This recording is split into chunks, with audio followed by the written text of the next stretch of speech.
Hi everyone, today we are going to see how a website works. Have you ever noticed what happens when you type anything in the browser like www.facebook.com and press enter? So basically your browser send a request to the server.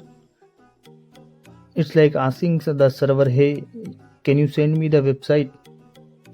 So the server gets the request and the server send a response back to the browser. The response is having everything to build the website. So in the response we receive three things: HTML, CSS and JavaScript. These three works together to create a website.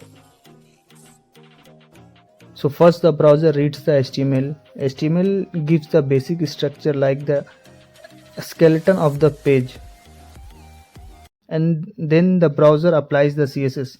So CSS makes the website looks good, colors, layout and design. And after that browser adds the javascript brings the page to life. So like button clicks, actions works because of the javascript.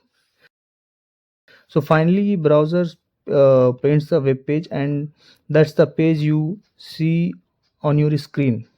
So this is how a website works step by step. In the next video we will look at tools we need to start the web development. Thanks for watching.